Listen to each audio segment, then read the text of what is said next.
ಆತ್ಮೀಯರೇ ಎಲ್ಲರಿಗೂ ನಮಸ್ಕಾರಗಳು. ಕಳೆದ ಒಂದು ವಿಡಿಯೋದಲ್ಲಿ ನಾವು ಪ್ರಮುಖವಾಗಿ ಡಿ.ಡಿ.ಓರವರ ಕರ್ತವ್ಯ ಏನಾಗಿತ್ತು ಕರ್ತವ್ಯವನ್ನು ನೋಡಿದ್ವಿ. ಪ್ರಥಮವಾಗಿ ಕೇಸ್ ವರ್ಕರ್ ಅವರ ರೋಲನ್ನು ಕ್ರಿಯೇಟ್ ಮಾಡುವುದು, ಅವರಿಗೆ ಯೂಸರ್ ನೇಮ್ ಪಾಸ್ವರ್ಡನ್ನು ಕ್ರಿಯೇಟ್ ಮಾಡುವಂಥದ್ದು. ಎರಡನೇ ವರ್ಕ್ ಡಿ.ಡಿ.ಓರವರದು ಸೂಪರಿಂಟೆಂಡೆಂಟ್ ರೋಲನ್ನು ಕ್ರಿಯೇಟ್ ಮಾಡಿ ಅವರಿಗೆ ಯೂಸರ್ ನೇಮ್ ಪಾಸ್ವರ್ಡನ್ನು ಕೊಡುವಂಥದ್ದು. ಮೂರನೇ ರೋಲ್ ಏನಾಗಿತ್ತು ಡಿ.ಡಿ.ಓರವರದು ಅಂದರೆ ಸೂಪರಿಂಟೆಂಡೆಂಟ್ ಮತ್ತು ಕೇಸ್ ವರ್ಕರನ್ನು ಮ್ಯಾಪ್ ಮಾಡುವಂಥದ್ದಾಗಿತ್ತು. ನಾಲ್ಕನೇದು ಏನಾಗುತ್ತೆ ಡಿ.ಡಿ.ಓರವರ ಒಂದು ಕರ್ತವ್ಯ ಏನಾಗುತ್ತೆ ಅಂದರೆ ಪ್ರತಿಯೊಬ್ಬ ಕೇಸ್ ವರ್ಕರ್ಗೆ ತಮ್ಮ ಒಂದು ಅಧೀನದಡಿಯಲ್ಲಿ ಕರ್ತವ್ಯವನ್ನು ನಿರ್ವಹಿಸುತ್ತಿರುವಂಥ ಸರ್ಕಾರಿ ನೌಕರರೇನಿರ್ತಾರೆ ಅವರನ್ನು ಮ್ಯಾಪಿಂಗನ್ನು ಮಾಡೋದಿರ್ತದೆ. ಸೊ ಈ 4 ವರ್ಕ್ಗಳನ್ನು ಡಿ.ಡಿ.ಓರವರು ಮಾಡಿದರೆ ಮುಂದಿನ ಕರ್ತವ್ಯಗಳೇನಾಗುತ್ತೆ ಅಂದರೆ ಕೇಸ್ ವರ್ಕರ್ ಹಂತದಲ್ಲಿ ಸ್ಟಾರ್ಟ್ ಆಗುತ್ತೆ. ಅದಾದಮೇಲೆ ಸೂಪರಿಂಟೆಂಡೆಂಟ್ ಅವರ ವರ್ಕಲ್ಲಿ ಒಂದು ಹಂತದಲ್ಲಿ ಕರ್ತವ್ಯ ನಿರ್ವಹಿಸ್ತಾರೆ. ಅಂತಿಮವಾಗಿ ಆ ಒಂದು ಆ ಒಂದು ಏನು ESR ಇರ್ತದೆ, ಎಲೆಕ್ಟ್ರಾನಿಕ್ ಸರ್ವಿಸ್ ರಿಜಿಸ್ಟರ್ ಇರ್ತದೆ, ಅದನ್ನು ಫೈನಲ್ ವೆರಿಫೈ ಮಾಡುವಂಥದ್ದು ಡಿ.ಡಿ.ಓರವರೇ. ಹಾಗೆ ಅದನ್ನು ಕೂಡ ಪಬ್ಲಿಷನ್ನು ಕೂಡ ಅವರು ಮಾಡ್ತಾರೆ. ಸೊ ಆದ್ಮೇಲೆ ಇಲ್ಲಿ ನಾನು ಈಗ ಆಸ್ ಎ ಡಿ.ಡಿ.ಓ ಆಗಿ ಲಾಗಿನ್ ಆಗಿದ್ದೀನಿ ಈ ಒಂದು ಎಲೆಕ್ಟ್ರಾನಿಕ್ ಸರ್ವಿಸ್ ರಿಜಿಸ್ಟರ್ನಲ್ಲಿ. ಸೊ ಈ ರೀತಿ ಲಾಗಿನ್ ಆದಾಗ ನಿಮಗೆ ಈ ಒಬ್ಬ ಕೇಸ್ ವರ್ಕರ್ ಅವರಿಗೆ ಇಲ್ಲಿ ತಮ್ಮ ಅಧೀನದಡಿಯಲ್ಲಿ ಕರ್ತವ್ಯ ನಿರ್ವಹಿಸುತ್ತಿರುವಂಥ ಸರ್ಕಾರಿ ನೌಕರರನ್ನ ನೀವು ಮ್ಯಾಪ್ ಮಾಡದೇ ಇದ್ದಾಗ ಇಲ್ಲಿ ಏನಾಗುತ್ತೆ ಡ್ಯಾಶ್ಬೋರ್ಡ್ನಲ್ಲಿ ನಿಮಗೆ ಟೋಟಲ್ ಎಂಪ್ಲಾಯೀಸ್ ತೋರಿಸುತ್ತೆ. ಅದನ್ನು ಹೊರತುಪಡಿಸಿದರೆ SR ಇನ್ CW 0ನೇ ಇರುತ್ತೆ, SR ಇನ್ SP ಎಲ್ಲನೂ 0 ಇರುತ್ತೆ. ಸೊ ಆತ್ಮೀಯ ಸ್ನೇಹಿತರೆ, ಈಗ ನಾನು ಇಲ್ಲಿ ಆಲ್ರೆಡಿ ನಾನು ಏನು ಮಾಡಿದ್ದೀನಿ ಕೇಸ್ ವರ್ಕರನ್ನು ನಾನು ಮ್ಯಾಪ್ ಮಾಡಿದ್ದೀನಿ. ಸೊ ಅದಕ್ಕಾಗಿ ಇಲ್ಲಿ ನಂಬರ್ ಶೋ ಆಗ್ತಾ ಇದೆ. ಈಗ ನಾನು ನಿಮಗೆ ತೋರಿಸ್ತೀನಿ ಯಾವ ರೀತಿ ಪ್ರತಿಯೊಬ್ಬ ಕೇಸ್ ವರ್ಕರ್ಗೆ ನಿಮಗೆ ಸರ್ಕಾರಿ ನೌಕರನ್ನು ಯಾವ ರೀತಿ ಮ್ಯಾಪ್ ಮಾಡಬೇಕು ಅಂತ ಮೀನಿಂಗ್ ಏನಾಗುತ್ತೆ ಅಂದರೆ ಆ ಕೇಸ್ ವರ್ಕರು ತಮಗೆ ಮ್ಯಾಪ್ ಮಾಡಿರುವಂಥ ಸರ್ಕಾರಿ ನೌಕರರ ಸರ್ವಿಸ್ ಬುಕ್ಕನ್ನು ಮಾತ್ರ ಅವ್ರು ಏನು ಮಾಡ್ತಾರೆ ಅಪ್ಲೋಡನ್ನು ಮಾಡ್ತಾ ಇರ್ತಾರೆ. ಸೊ ಬನ್ನಿ ನೋಡ್ತಾ ಹೋಗೋಣ. ಲೆಫ್ಟ್ ಸೈಡ್ 3 ಲೈನ್ಸ್ ಇದೆ, ಅಲ್ಲಿ ಕ್ಲಿಕ್ ಮಾಡಿದಾಗ ಇಲ್ಲಿ ಏನಿದೆ ಯೂಸರ್ ಮ್ಯಾಪಿಂಗ್ ಅಂತ ಒಂದು ಆಪ್ಷನ್ಸ್ ಇದೆ. ಸೊ ಯೂಸರ್ ಮ್ಯಾಪಿಂಗ್ ಅಂತ ಆಪ್ಷನ್ಸ್ ಅಂತ ಕ್ಲಿಕ್ ಮಾಡಿದಾಗ ನಿಮ್ಗೆ 2 ಬರುತ್ತೆ, ಒಂದು KJD ಮ್ಯಾಪಿಂಗು, ಇನ್ನೊಂದು ಕೇಸ್ ವರ್ಕರ್ ಮ್ಯಾಪಿಂಗ್ ಅಂತ.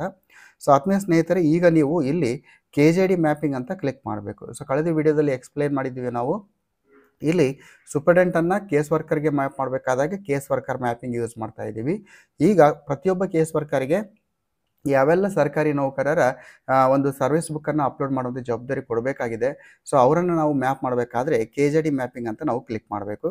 ಸೊ ಆ ರೀತಿ ಕ್ಲಿಕ್ ಮಾಡಿದಾಗ ಇಲ್ಲಿ ರೋಲ್ ಏನು ಬರುತ್ತೆ ಫ್ರೀಸ್ ಆಗಿರುತ್ತೆ. ಯಾಕಂದರೆ KJD ಮ್ಯಾಪಿಂಗ್ ಕೇಸ್ ವರ್ಕರ್ ಅವರಿಗೆ ಮಾತ್ರ ಮಾಡ್ತೀವಿ, ನಾವು ನೇರವಾಗಿ ಸೂಪರಿಂಟೆಂಡೆಂಟ್ ಅವರಿಗೆ ಮಾಡೋದಿಲ್ಲ. ಸೊ ರೋಲ್ ಫಿಕ್ಸ್ ಆಗಿದೆ.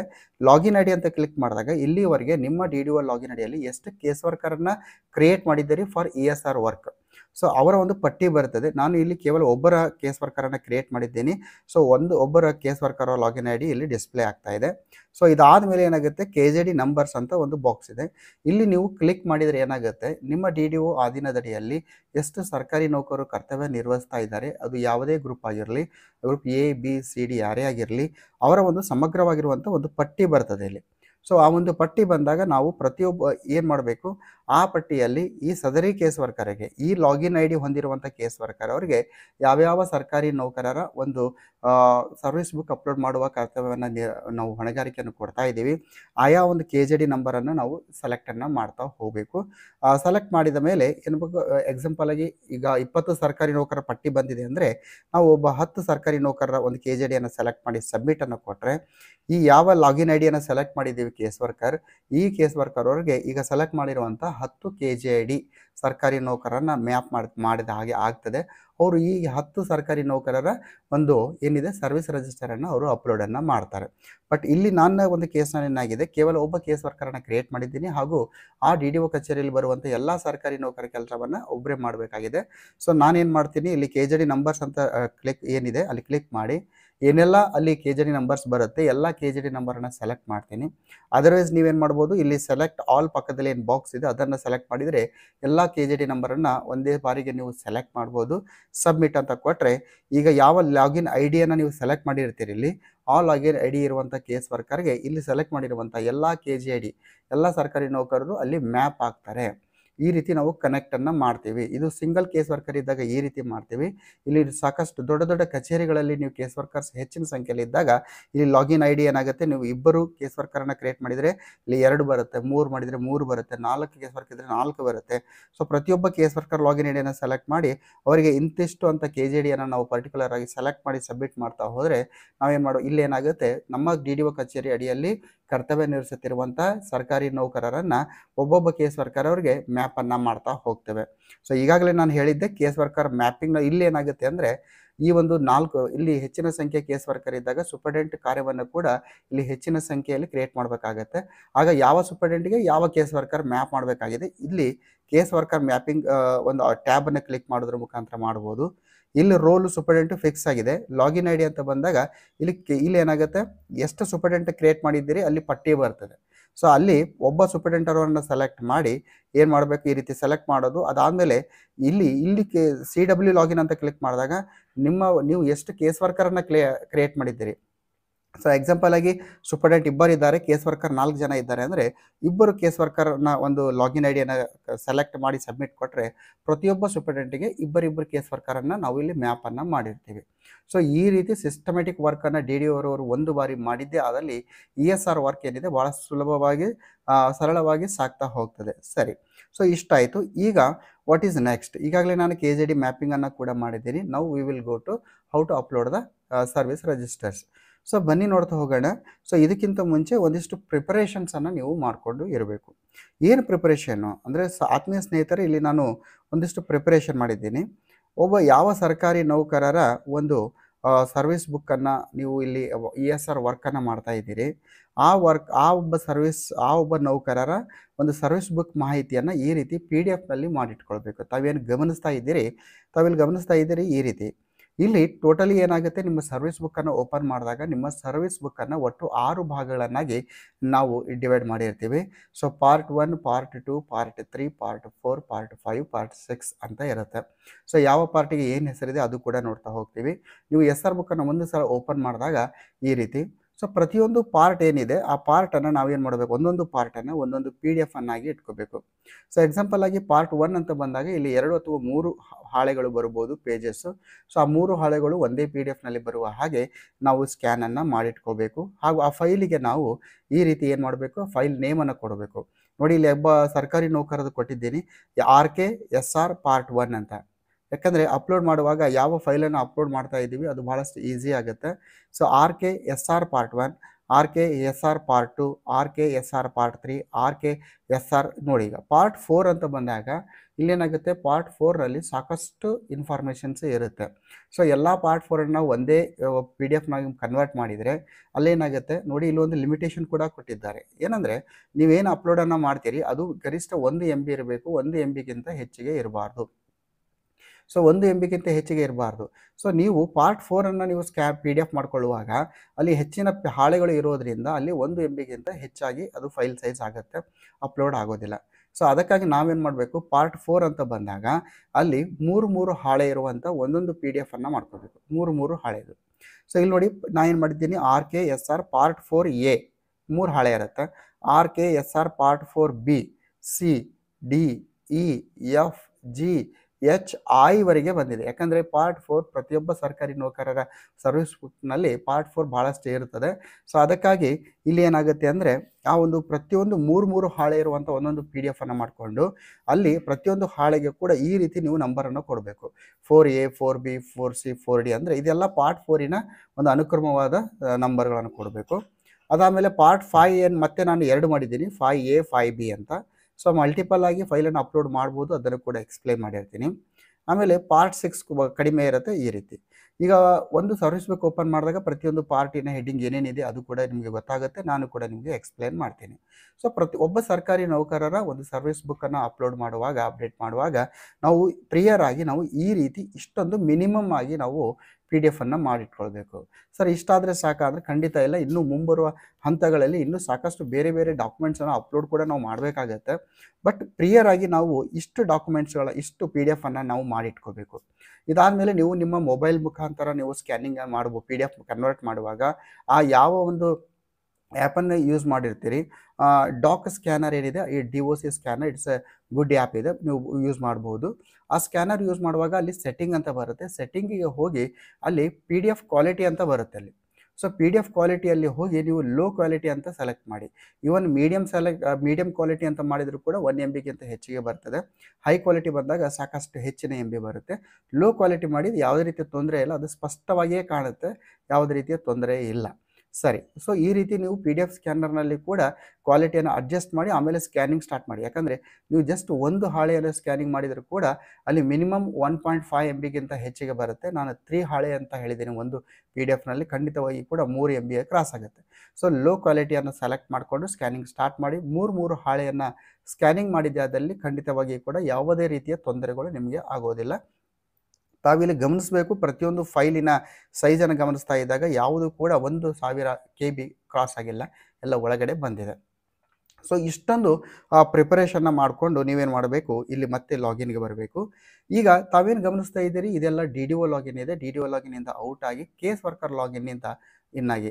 ಸೊ ಈಗಾಗಲೇ ನಾನು ಕಳೆದ ವಿಡಿಯೋದಲ್ಲಿ ಹೇಳಿದ್ದೆ, ಒಬ್ಬ ಕೇಸ್ ವರ್ಕರ್ ಯೂಸರ್ ನೇಮ್ ಪಾಸ್ವರ್ಡನ್ನು ಯಾವ ರೀತಿ ಕ್ರಿಯೇಟ್ ಮಾಡಬೇಕು, ಎವ್ರಿಥಿಂಗ್. ಸೊ ನಾನು ಏನು ಮಾಡ್ತೀನಿ, ಈ ಒಂದು DDO ಏನಿದೆ ಇದರಿಂದ ಔಟ್ ಆಗಿದ್ದೇನೆ. ಈಗ ನಾನು ಆ್ಯಸ್ ಎ ಕೇಸ್ ವರ್ಕರ್ ಆಗಿ ನಾನು ಲಾಗಿನ್ ಆಗ್ತೀನಿ ಮತ್ತು ಒಬ್ಬ ಸರ್ಕಾರಿ ನೌಕರರ ಒಂದು ಏನಿದೆ ಸರ್ವಿಸ್ ಬುಕ್ ಏನಿದೆ ಅದನ್ನು ಯಾವ ರೀತಿ ನಾವು ಅಪ್ಲೋಡ್ ಮಾಡಬೇಕು ನೋಡ್ತಾ ಹೋಗೋಣ. ಸರಿ, ಈಗ ಇಲ್ಲಿ ಇದು ಆಗಿತ್ತು. ಅದಾದಮೇಲೆ ಕ್ಯಾಪ್ಚಾವನ್ನು ಎಂಟ್ರಿ ಮಾಡಬೇಕು. ಪ್ರತಿ ಬಾರಿಯೂ ಕೂಡ ಕ್ಯಾಪ್ಚಾವನ್ನು ಎಂಟ್ರಿ ಮಾಡುವಾಗ ಒಂದಿಷ್ಟು ಗಮನ ಹರಿಸುವಂಥದ್ದು ಬಹಳ ಇಂಪಾರ್ಟೆಂಟ್ ಆಗಿರ್ತದೆ.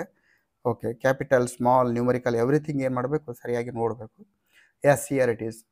ನಾನು ಆ್ಯಸ್ ಎ ಕೇಸ್ ವರ್ಕರ್ ಆಗಿ ಲಾಗಿನ್ ಆಗಿದ್ದೀನಿ. ಸೊ ಕೇಸ್ ವರ್ಕರ್ ಲಾಗಿನ್ನಲ್ಲಿ ಯೂಸರ್ ನೇಮ್ ಪ್ರತ್ಯೇಕವಾಗಿರ್ತದೆ. ಅದನ್ನು ಕಂಪ್ಲೀಟಾಗಿ ಕಳೆದ ವೀಡಿಯೋದಲ್ಲಿ ಹೇಳಿದ್ದೀನಿ. ಅದರ ಲಿಂಕ್ ಕೂಡ ಡಿಸ್ಕ್ರಿಪ್ಷನ್ ಬಾಕ್ಸ್ನಲ್ಲಿ ನಾನು ಕೊಟ್ಟಿರ್ತೀನಿ.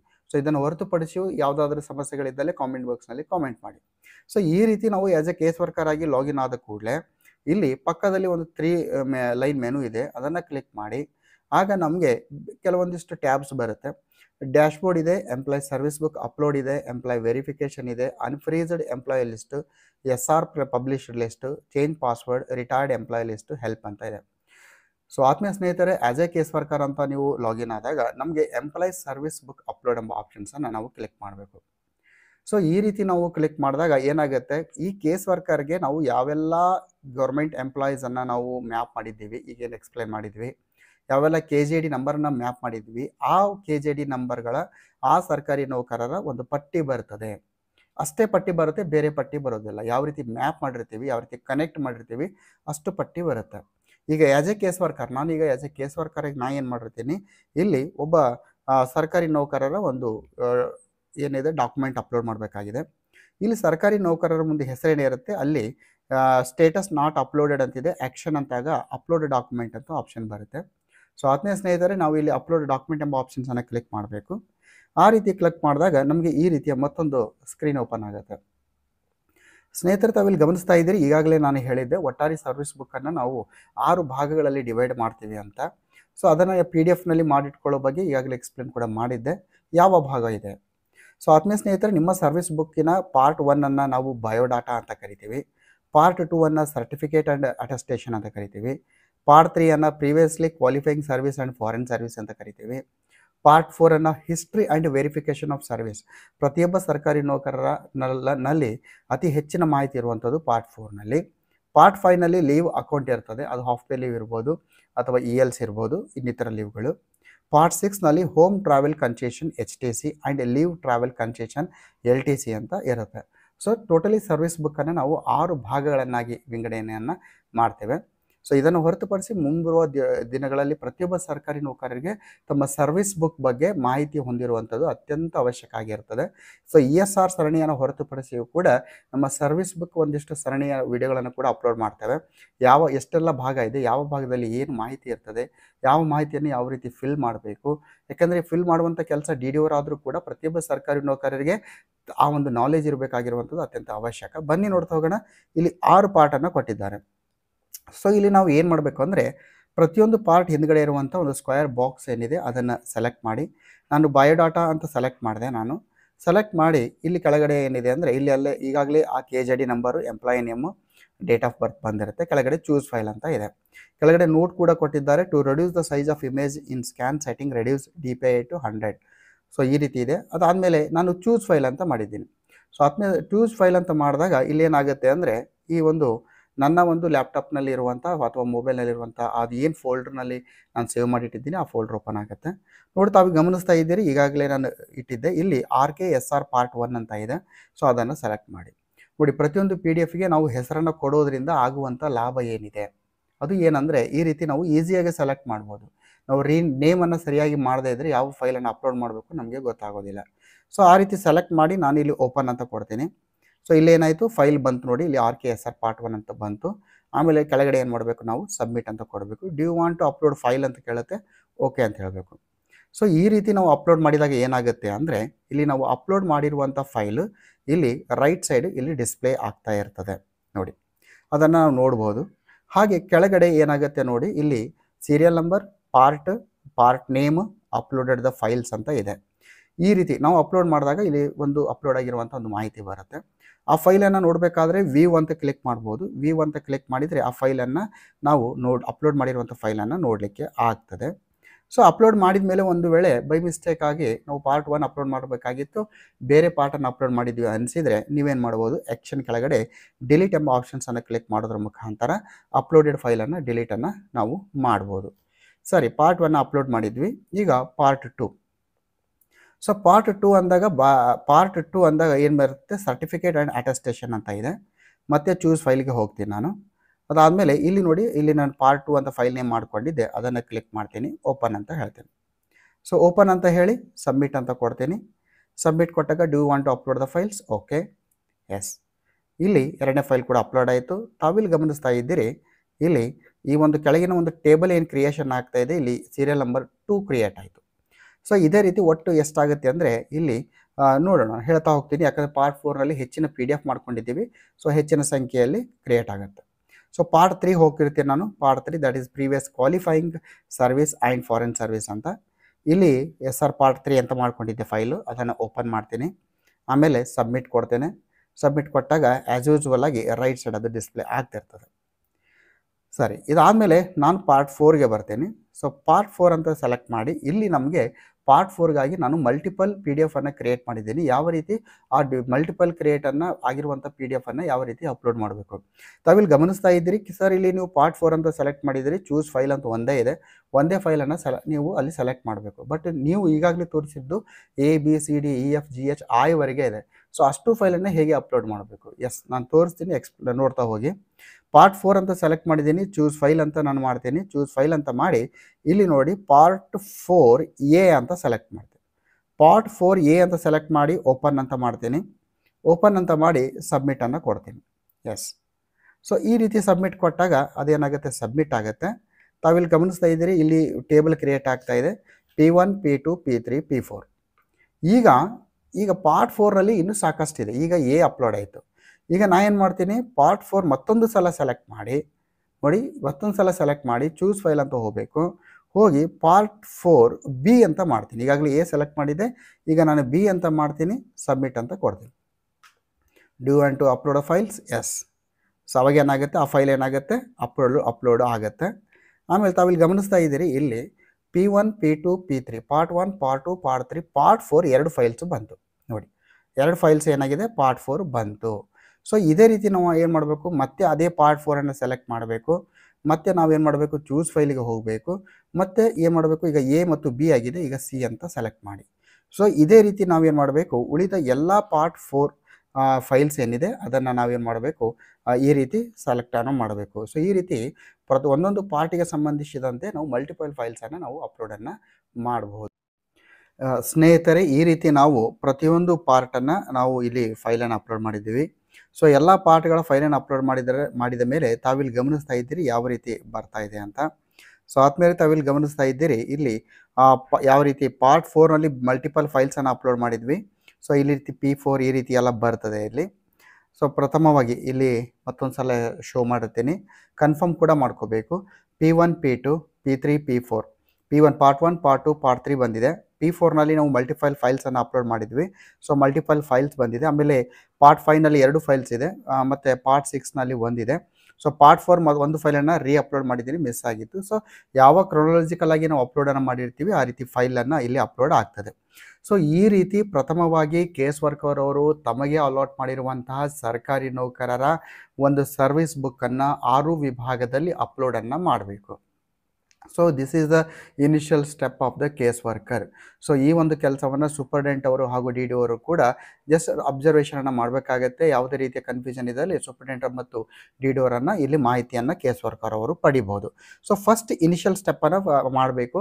ಸೊ ಅಪ್ಲೋಡ್ ಮಾಡುವಾಗ ಯಾವುದೇ ಪಾರ್ಟು ಯಾವುದೇ ಫೈಲು ಮಿಸ್ ಆಗದ ಹಾಗೆ ನಾವು ಅಪ್ಲೋಡನ್ನು ಮಾಡಬೇಕು. ಸೊ ಇಷ್ಟು ವರ್ಕ್ ಆದಮೇಲೆ ಕೇಸ್ ವರ್ಕರ್ ಅವರು ಏನು ಮಾಡಬೇಕು, ಮತ್ತೆ ತಮ್ಮ ಒಂದು 3 ಮೆನು ಏನಿದೆ, 3 ಲೈನ್ಸ್ ಮೆನು ಇದೆ, ಅಲ್ಲಿ ಕ್ಲಿಕ್ ಮಾಡಿ ನೆಕ್ಸ್ಟ್ ನಮಗೆ ಎಂಪ್ಲಾಯ್ ವೆರಿಫಿಕೇಷನ್ ಅಂತ 3ನೇ ಟ್ಯಾಬ್ ಬರುತ್ತೆ, ಅಲ್ಲಿ ಕ್ಲಿಕ್ ಮಾಡಿ. ಸೊ ಎಂಪ್ಲಾಯ್ ವೆರಿಫಿಕೇಷನ್ ಎಂಬ 3ನೇ ಟ್ಯಾಬನ್ನು ನಾವು ಕ್ಲಿಕ್ ಮಾಡಬೇಕು. ಇದು everything is going on in case worker login. Case worker ಲಾಗಿನ್ನಲ್ಲಿ ಇದು ಆಗ್ತಾ ಇದೆ. ಸೊ ಎಂಪ್ಲಾಯ್ ವೆರಿಫಿಕೇಷನ್ ಅಂತ ನಾವು ಎಂಪ್ಲಾಯ್ ವೆರಿಫಿಕೇಷನ್ ಅಂತ ಕ್ಲಿಕ್ ಮಾಡಿದಾಗ ಇಲ್ಲಿವರೆಗೆ ನಾವು ಎಷ್ಟು ಎಂಪ್ಲಾಯರ್ ಅವರ ಒಂದು ಸರ್ವಿಸ್ ಬುಕ್ PDF ಅನ್ನು 6 ವಿಭಾಗದಲ್ಲಿ ಅಪ್ಲೋಡನ್ನು ಮಾಡಿದ್ದೀವಿ, ಅವರ ಒಂದು ಪಟ್ಟಿ ಬರ್ತದೆ. ಸ್ನೇಹಿತರೆ, ಇಲ್ಲಿ ಒಬ್ಬ ಕೇಸ್ ವರ್ಕರ್ ಅವರು ಕೇವಲ ಒಬ್ಬ ಎಂಪ್ಲಾಯರ್ ಅವರ ಒಂದು ಮಾಹಿತಿಯನ್ನು ಅಪ್ಲೋಡ್ ಮಾಡಿದ್ದಾರೆ. ಸೊ ಒಬ್ಬ ಎಂಪ್ಲಾಯರ್ ಅವರ ಸೀರಿಯಲ್ ನಂಬರ್ ಶೋ ಆಗ್ತಾ ಇದೆ. ಇಲ್ಲಿ ಆ್ಯಕ್ಷನ್ನಲ್ಲಿ ನಿಮಗೆ 2 ಐಕಾನ್ಸ್ ಇದೆ. ಒಂದು ಈ ರೀತಿ ವ್ಯೂ ಐಕಾನ್ ಇದೆ, ಕಣ್ಣಿನ ರೀತಿಯಲ್ಲಿ ಆಯ್ ರೀತಿ. ಸೊ ನೀವು ಅದರ ಮೇಲೆ ಕ್ಲಿಕ್ ಮಾಡಿ. ಸೊ ಈ ರೀತಿ ನೀವು ಕ್ಲಿಕ್ ಮಾಡಿದಾಗ ನಮಗೆ ಎಂಪ್ಲಾಯೀಸ್ SR ವೆರಿಫಿಕೇಷನಿನ ಮತ್ತೊಂದು ಪಟ್ಟಿ, ಇಲ್ಲಿ ಸಮಗ್ರವಾದಿ ಪಟ್ಟಿ ಬರ್ತದೆ. ಸೊ ಆತ್ಮೀಯ ಸ್ನೇಹಿತರೆ, ಇಲ್ಲಿ ಏನು ಮಾಡಬೇಕಾಗುತ್ತೆ, ಕೇಸ್ ವರ್ಕರ್ ಅವರು ಪ್ರತಿಯೊಂದು ಭಾಗದಲ್ಲಿ ಪಾರ್ಟ್ನಲ್ಲಿ ಬರುವಂತಹ ಮತ್ತು ಸಬ್ ಪಾರ್ಟ್ಗಳನ್ನು ವೆರಿಫೈ ಮಾಡಬೇಕು, ಮಾಹಿತಿಯನ್ನು ಅಪ್ಲೋಡ್ ಮಾಡಬೇಕು. ಸೊ ನೋಡೋಣ ಏನೆಲ್ಲ ಮಾಹಿತಿ ಇದೆ ಅಂತ. ಸೊ ಆತ್ಮೀಯ ಸ್ನೇಹಿತರೆ, ಪಾರ್ಟ್ 1 ಬಯೋಡಾಟಾ ಅಂತ ಇದೆ, ಅಪ್ಲೋಡ್ ಮಾಡಿದ್ದೀವಿ. ಸೊ ಅದರಲ್ಲಿ personal information, spouse detail, home town details, qualification details at the time of first appointment, qualification details subsequently acquired, qualification details department exam, qualification details professional and technical qualification details, ಇದೆಲ್ಲ ಬಯೋಡಾಟಾದಲ್ಲಿ ಬರುತ್ತೆ. ಎರಡನೇದು certificate and ಅಟೆಸ್ಟೇಷನ್ನಲ್ಲಿ certification, family particulars, nominee details ಬರುತ್ತೆ. Part 3ಯಲ್ಲಿ previous qualifying service and foreign service, ಅದರಲ್ಲಿ ಬರುವಂಥದ್ದು previous qualifying service, ಎರಡನೇದು ಫಾರಿನ್ ಸರ್ವಿಸು. ಇನ್ನು ಪಾರ್ಟ್ 4 ಅಂತ ಗಮನಿಸಿದಾಗ ಸಾಕಷ್ಟು ಮಾಹಿತಿ ಇದೆ. ಅದರಲ್ಲಿ history and verification of service ಅಂತ ಹೆಡ್ಡಿಂಗ್ ಇದ್ದರೆ ಅದರ ಅಡಿಯಲ್ಲಿ ಬರುವಂಥದ್ದು appointment details, probation details, transfer out, transfer in, promotion, demotion, increment, disciplinary action, major penalties, suspension, charge details, awards, permission to pursue higher education, permission to purchase properties, NOC to apply for other government post, pay revision, exit management, allowance, annual verification. So ಇದು part 4ನಲ್ಲಿ ಬರುವಂಥದ್ದು. So ಇಲ್ಲಿ leave ಅಕೌಂಟ್ನಲ್ಲಿ earned leave account ಇದೆ, half pay leave account ಇದೆ, other leave ಇದೆ. Home travel ಕನ್ಸೆಷನ್ನಲ್ಲಿ leave travel concession LTC, home travel concession HTC ಅಂತ ಬರುತ್ತೆ. ಅಡಿಷ್ನಲ್ ಇನ್ಫಾರ್ಮೇಷನ್ಸ್ ಏನಾದರೂ ಇದ್ದರೆ ಅದು ಕೂಡ ಅಪ್ಲೋಡ್ ಮಾಡಲಿಕ್ಕೆ ಅವಕಾಶ ಇದೆ. ಸೊ ಆತ್ಮೀಯ ಸ್ನೇಹಿತರೆ, ಕೇಸ್ ವರ್ಕರ್ ಅವರು ಎಲ್ಲ ಒಂದು ಪಾರ್ಟನ್ನು PDF ಅಪ್ಲೋಡ್ ಮಾಡಿದ ಮೇಲೆ ಈಗ ಅವ್ರು ಏನು ಮಾಡಬೇಕಾಗತ್ತೆ ಅಂದರೆ ಒಂದೊಂದು ಪಾರ್ಟ್ನಲ್ಲಿ ಬರುವಂತಹ ಸಬ್ ಪಾರ್ಟನ್ನು ಕ್ಲಿಕ್ ಮಾಡಿ ಮಾಹಿತಿಯನ್ನು ಅಪ್ಲೋಡ್ ಮಾಡಬೇಕು. ಸೊ ಆತ್ಮೀಯ ಸ್ನೇಹಿತರೆ, ಒಂದು ಎಕ್ಸಾಂಪಲ್ ಆಗಿ ತೋರಿಸಿರ್ತೀನಿ. ಸೊ ಇಲ್ಲಿ ಪರ್ಸನಲ್ ಇನ್ಫಾರ್ಮೇಷನ್ ಅಂತ ನಾವು ಕ್ಲಿಕ್ ಮಾಡಿದಾಗ ಅಲ್ಲಿ ಏನಾಗುತ್ತೆ ಅಂದರೆ ಈಗಾಗಲೇ ನಾವು ಪಾರ್ಟ್ 1 ರಿಲೇಟೆಡ್ ಆಗಿ ಅಪ್ಲೋಡ್ ಮಾಡಿರುವಂತಹ ಒಂದು ಫೈಲ್ ಇಲ್ಲಿ ಓಪನ್ ಆಗಿರುತ್ತೆ. ಪಕ್ಕದಲ್ಲಿ ನಿಮ್ಗೆ ಏನಾಗುತ್ತೆ ಅಂದರೆ ಈ ರೀತಿ ಮಾಹಿತಿ ಬರುತ್ತೆ. ಇಲ್ಲಿ ಒಂದು ಗಮನಿಸಬೇಕಾಗಿರುವಂಥದ್ದು, ಕೇಸ್ ವರ್ಕರ್ ಆಗಿರ್ಬೋದು, DDO ಆಗಿರ್ಬೋದು, ಇಲ್ಲಿ ಸ್ಟಾರ್ ಮಾರ್ಕ್ ಏನು ಬಂದಿದೆ, ದಟ್ ಈಸ್ ದ ಮ್ಯಾಂಡೇಟರಿ, ಕಂಪಲ್ಸರಿಯಾಗಿ ಫಿಲ್ಅಪ್ ಮಾಡಲೇಬೇಕಾಗಿರುವಂಥ ಮಾಹಿತಿ. ಸೊ ಇಲ್ಲಿ ಪಾರ್ಟ್ 1 ಅಲ್ಲಿ ಇಲ್ಲಿ ಏನಾಗಿದೆ, ಪಾರ್ಟ್ 1ನಲ್ಲಿ ನಮಗೆ ಫಸ್ಟ್ ಏನಿತ್ತು, ಈ ಒಂದು ಪರ್ಸನಲ್ ಇನ್ಫಾರ್ಮೇಷನಲ್ಲಿ ಏನಿದೆ, name of the government servant ಇದೆ, ಇದು ಆಲ್ರೆಡಿ ಫೀಡ್ ಬರುತ್ತೆ. ಇದು HRMS 1ಲಿಂದ ಫೆಚ್ ಆಗಿರುವಂಥ ಡಾಟಾ, ಇಲ್ಲಿ ಎಡಿಟ್ ಮಾಡೋಕ್ಕೆ ಬರೋದಿಲ್ಲ. ಸೊ ಅಲ್ಲಿ ಏನಾದರೂ ಗೌರ್ಮೆಂಟ್ ಸರ್ವೆಂಟ್ಸ್ ಮಾಹಿತಿ ಏನಾದರೂ ಎಡಿಟ್ ಮಾಡಬೇಕಾಗಿತ್ತು ಅಂದರೆ ನಾವು HRMS 1ನಲ್ಲಿ ಹೋಗಿ ಎಡಿಟನ್ನು ಮಾಡಿಕೊಂಡು ಮತ್ತೆ ಬರಬೇಕಾಗತ್ತೆ. ಸೊ ಅದಾದಮೇಲೆ ಕೆಳಗಡೆ ಫಸ್ಟ್ ನೇಮ್ ಇದೆ ಮ್ಯಾಂಡೇಟರಿ, ದಟ್ ಈಸ್ ಮತ್ತೊಂದು ಸಲ ಅದೇ ಗೌರ್ಮೆಂಟ್ ಸರ್ವೆಂಟ್ ನೇಮನ್ನು ಬರೀಬೇಕು. Middle name, last name, first name in Kannada. First name in Kannada ಬಂದಾಗ ಯೂನಿಕೋಡನ್ನು ಬಳಕೆ ಮಾಡಿಕೊಂಡು ಟೈಪನ್ನು ಮಾಡಿ. Middle name in Kannada, last name in Kannada ಇದೆ. ರೆಸಿಡೆನ್ಷಿಯಲ್ ಅಡ್ರೆಸ್ ಇದೆ, ಅದರಲ್ಲಿ ನೋಡಿ ಆಲ್ರೆಡಿ ಅಡ್ರೆಸ್ ಏನಾಗಿರುತ್ತೆ HRMSನಿಂದ ಫೆಚ್ ಆಗಿರುತ್ತೆ ಇಲ್ಲಿ ಮಾಹಿತಿ. ಸೊ ನೀವೇನು ಮಾಡಬೇಕು, ಅದನ್ನು ನೋಡಬೇಕು. ಆಮೇಲೆ ಕೆಳಗೆ ಡೇಟ್ ಆಫ್ ಬರ್ತ್ ನೋಡ್ರಿ, ಡೇಟ್ ಆಫ್ ಬರ್ತ್ ವರ್ಡ್ಸ್ ಕೂಡ ಇಲ್ಲಿ ನೋಡಿ. 1 ಸೆಕೆಂಡ್, ನಾನು ಓಕೆ ಏನಿದೆ, ರೆಸಿಡೆನ್ಷಿಯಲ್ ಅಡ್ರೆಸ್ ಇದೆ, ರೆವಿನ್ಯೂ ಡಿಸ್ಟಿಕ್ ಬಂದಿರೋದಿಲ್ಲ. ರೆಸಿಡೆನ್ಷಿಯಲ್ ಅಡ್ರೆಸ್ HRMSಲಿಂದ ಫೆಚ್ ಆಗಿರುತ್ತೆ. ರೆವಿನ್ಯೂ ಡಿಸ್ಟಿಕನ್ನು ಸೆಲೆಕ್ಟ್ ಮಾಡಿ, ಬ್ಲಾಕನ್ನು ಸೆಲೆಕ್ಟ್ ಮಾಡಿ, ವಿಲೇಜ್ ನೇಮನ್ನು ಸೆಲೆಕ್ಟ್ ಮಾಡಿ, ಪಿನ್ ಕೋಡನ್ನು ಸೆಲೆಕ್ಟ್ ಮಾಡಿ, ಮೊಬೈಲ್ ನಂಬರ್, ಇದು ಮ್ಯಾಂಡೇಟರಿ. ಆಮೇಲೆ ಮೊಬೈಲ್ ನಂಬರ್ ಏನಾದರೂ ತಪ್ಪಾಗಿತ್ತು ಅಂದರೆ ಇದನ್ನು ಸರಿ ಮಾಡ್ಕೊಳ್ಳೋಕ್ಕೆ ಇಲ್ಲಿ ಅವಕಾಶ ಕೊಟ್ಟಿದ್ದಾರೆ. ಲ್ಯಾಂಡ್ಲೈನ್ ನಂಬರ್ ಇದ್ದರೆ ಇಮೇಲ್ ಐಡಿಯನ್ನು ಎಂಟ್ರಿ ಮಾಡಿ. ಇಮೇಲ್ ಐಡಿಯನ್ನು ಎಂಟ್ರಿ ಮಾಡೋದು ಬಹಳಷ್ಟು ಅದರ್ ಡೀಟೇಲ್ಸ್ನಲ್ಲಿ ಜೆಂಡರ್ ಇದೆ, ರಿಲಿಜನ್ ಇದೆ, ನ್ಯಾಷನಾಲಿಟಿ. ರಿಲಿಜನಲ್ಲಿ ಸಾಕಷ್ಟು ಸ್ನೇಹಿತರ ರಿಲಿಜನ್ ರಿಲಿಜನ್ ತಪ್ಪಾಗಿರೋದನ್ನು ಗಮನಿಸ್ತಾ ಇದ್ದೀವಿ, ಅದನ್ನು ಸರಿ ಮಾಡ್ಕೊಳ್ಳಿ, ಅವಕಾಶ ಇದೆ ರಿಲಿಜನ್ಗೆ. ಆಮೇಲೆ ಇಲ್ಲಿ ಸರ್ಟಿಫಿಕೇಟ್ ಏನಂದರೆ ಇಲ್ಲಿ ಪ್ಲೀಸ್ ಮೇಕ್ ಶೂರ್ ಅಂದರೆ ಇದಕ್ಕೆ ಏನಾದರೂ ಒಂದು ಸರ್ಟಿಫಿಕೇಟನ್ನು ಅಪ್ಲೋಡ್ ಮಾಡಬೇಕಾಗಿತ್ತು ಅಂದರೆ ಅಪ್ಲೋಡ್ ಮಾಡ್ಬೋದು. ಅದಾದಮೇಲೆ ಡೇಟ್ ಆಫ್ ಬರ್ತ್ ಇದೆ, ಅದು ಇಲ್ಲಿ HRMS ಫೆಚ್ ಆಗಿರುವಂಥ ಡಾಟಾ ಇದೆ, ಇದನ್ನು ನೋಡ್ಕೋಬೇಕು ಸರಿಯಾಗಿ. ಅಲ್ಲಿ ಏನಾದರೂ ತಪ್ಪಾಗಿದ್ರೆ HRMS 1 ನಲ್ಲಿ ಸರಿ ಮಾಡ್ಕೋಬೇಕು. ಆಮೇಲೆ ಡೇಟ್ ಆಫ್ ಬರ್ತಿನ ಶಕಾಯರ ಅದು ಇಲ್ಲ, ಎಕ್ಸಾಕ್ಟ್ ಹೈಟ್ ಕೂಡ ಬಂದಿದೆ. ಆಮೇಲೆ ಬ್ಲಡ್ ಗ್ರೂಪ್ ಇದೆ, ಅಲ್ಲಿ ಕೂಡ ನೋಡ್ಕೊಳ್ಳಿ, ಸಾಕಷ್ಟು ತಪ್ಪಾಗಿರುವಂಥದ್ದು ಇದೆ, ಅದನ್ನು ಸರಿ ಮಾಡ್ಕೋಬಹುದು. ಮೆರಿಟಲ್ ಸ್ಟೇಟಸ್ ಇದೆ, ಎಂಪ್ಲಾಯ್ ಅಪ್ಲೋಡ್ ಫೋಟೋ, ಎಂಪ್ಲಾಯರ್ ಅವರ ಒಂದು ಫೋಟೋವನ್ನು ಅಪ್ಲೋಡ್ ಅನ್ನು ಮಾಡಬೇಕು. ಪರ್ಸನಲ್ ಮಾರ್ಕ್ ಆಲ್ರೆಡಿ HRMS ನಿಂದ ಬಂದಿದೆ. ಆಮೇಲೆ ಇಷ್ಟೊಂದು ಮಾಡಿಕೊಂಡು ಸಬ್ಮಿಟ್ ಅನ್ನು ನೀವು ಕೊಡಬೇಕು. ಈ ರೀತಿ ಸಬ್ಮಿಟ್ ಅನ್ನು ನೀವು ಇಲ್ಲಿ ಏನಾಗುತ್ತೆ ಕೊಡಬೇಕಾಗತ್ತೆ. ಆತ್ಮೀಯ ಸ್ನೇಹಿತರೆ, ಇದು ಪಾರ್ಟ್ 1 ನಲ್ಲಿ ಬಂದಿರುವಂತಹ ಒಂದು ಸೆಕ್ಷನ್ ಆಯಿತು. ಸೊ ಇಲ್ಲಿ ಈ ಬಯೋಡಾಟಾ ಅಂತ ಏನು ಪಾರ್ಟ್ 1 ಅಂತ ನಾವು ಅಪ್ಲೋಡ್ ಮಾಡಿದ್ವಿ, ಅದರಲ್ಲಿ ಪರ್ಸನಲ್ ಇನ್ಫಾರ್ಮೇಶನ್ ಇಷ್ಟೊಂದು ಅಪ್ಲೋಡ್ ಅನ್ನ ಮಾಡಬೇಕು. ಸೊ ಈ ರೀತಿ ನಾವು ಪ್ರತಿಯೊಂದು ಪಾರ್ಟ್ನಲ್ಲಿ ಬರುವಂತಹ ಪ್ರತಿಯೊಂದು ಇನ್ಫಾರ್ಮೇಷನ್ ಅಪ್ಲೋಡ್ ಮಾಡಬೇಕು.